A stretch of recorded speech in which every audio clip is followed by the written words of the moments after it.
Bonjour, bienvenue en acoustique avec Cédric. Aujourd'hui, on reçoit un artiste qui mêle chanson, humour, mais pas que. Monsieur Oldelaf, bonjour. C'est moi. Salut à toi, Cédric. Ça va bien ? Bah super bien, écoute. Moi, je suis content de vous recevoir. C'est vrai que je le disais, en fait, aujourd'hui, il y a beaucoup d'artistes qui écrivent au premier degré. Et vous, dans vos chansons, vous mêlez un peu d'humour, mais bon, pas que. Mais c'est vrai que le second degré est très, très présent. Et donc, je veux savoir si c'est une tendance comme ça qui arrive, parce que j'ai reçu Guédré il n'y a pas longtemps, pareil, qui avait ce second degré-là. Est-ce que c'est une tendance ou est-ce que c'est un autre regard que vous avez sur les textes des chansons ? Je suis pas sûr que ce soit une tendance qui arrive spécifiquement en ce moment. Et voilà, c'est juste que Guédré, en effet, pour moi aussi, c'est un besoin viscéral d'écriture. J'ai du mal à...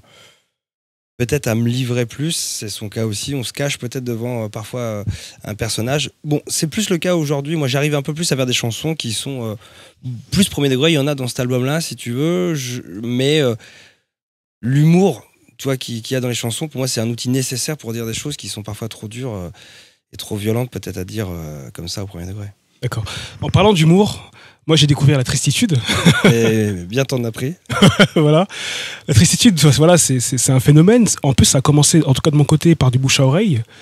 Et donc voilà, la vidéo, on la regardait beaucoup, donc j'en ai beaucoup parlé, et puis les gens parlent autour de moi.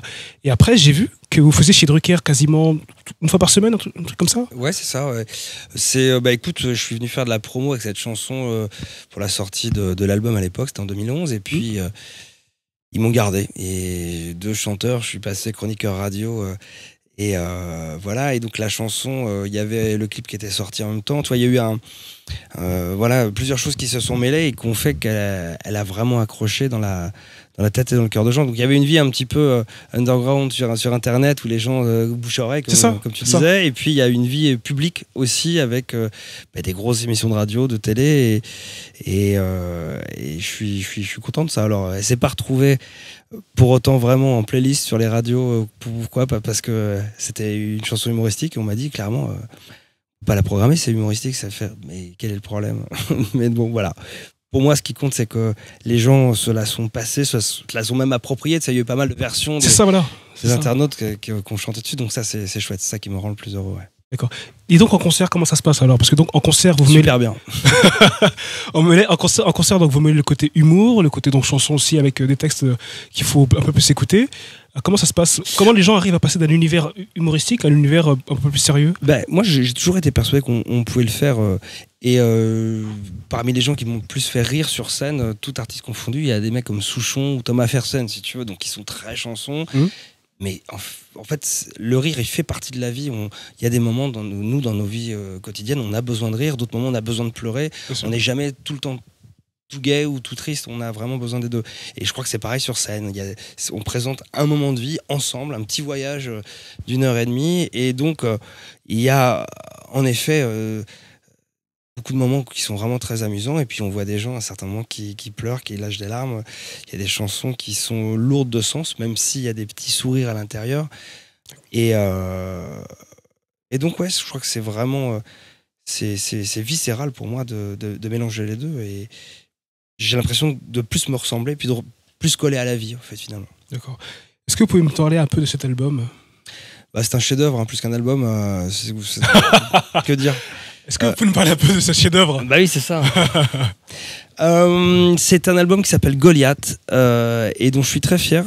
C'est mon 3e album solo et je pense qu'au niveau des arrangements, voilà, c'est celui où on est allé le plus loin. C'est celui où, pour servir les chansons, il y a de temps en temps carrément des cordes. On a fait venir un orchestre. Toujours un travail sur les petits instruments acoustiques, tu vois, on va dire ukulélé, les sons habituels de guitare. Beaucoup de claviers des années 70. Moi, j'adore les Wurlitzer, les Solina, tu sais, un truc à cordes qu'on entendait vachement dans les films un peu érotiques des années 70. Et donc, moi, j'ai une musique assez érotique et assez années 70. D'accord, ok. Et donc, non, tout ça pour servir vraiment un univers où il y a pas mal de choses mélangées. Avant tout, ça reste de la chanson, je vais pas mentir, moi je suis pas un rocker, je suis pas un mec qui fait du funk. En revanche, j'aime vraiment tous les types de musique, donc j'ai essayé de servir au mieux les textes, ma voix, qui est, je sais pas, de faire des grandes envolées lyriques. Je l'ai fait par le passé. Là, je suis plus avec quelque chose d'intimiste, tu vois, pour essayer de coller aux différents textes. D'accord. Alors maintenant, les amis, on va écouter Old Love avec une chanson que j'ai pu entendre tout à l'heure. Effectivement, le texte est assez prenant parce que ça parle à beaucoup de monde. Donc Old Love, au live, en acoustique avec Cédric. Il y a des mamans avec des papas, il y a des papas avec des mamans, il y a des mamans avec des mamans, il y a des papas avec des papas.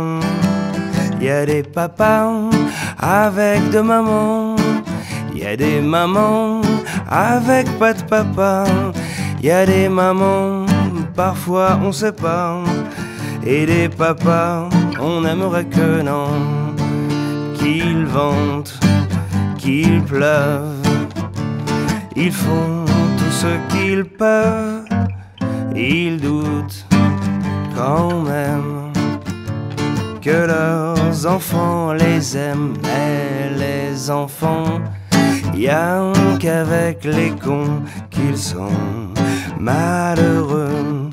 Mais les enfants, y'a qu'avec les cons qu'ils sont malheureux. Y'a des mamans qui bossent comme des papas, mais qui gagnent pas autant. Il y a des papas qui trouvent que c'est navrant, mais qui font tout pour que ça change pas. Il y a des papas qui roulent comme des mamans, il y a des mamans qui aiment pas qu'on dise ça. Il y a des mamans pour qui, pour prouver que pas, font les papas et ont les accidents, qu'ils ventent, qu'ils pleuvent. Ils font tout ce qu'ils peuvent et ils doutent quand même que leurs enfants les aiment. Mais les enfants, y'a qu'avec les cons qu'ils sont malheureux. Mais les enfants, y'a qu'avec les cons qu'ils sont malheureux. Et puis un jour, les enfants sont grands et les parents n'ont pas vu arriver ça.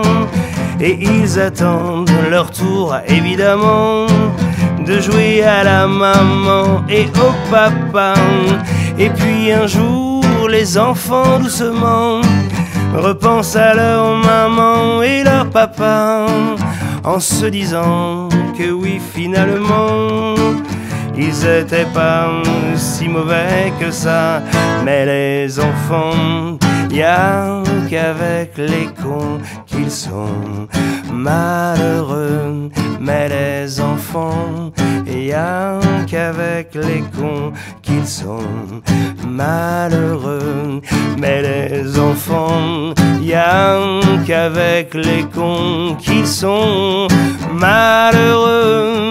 Mais les enfants, y'a qu'avec les cons qu'ils sont malheureux.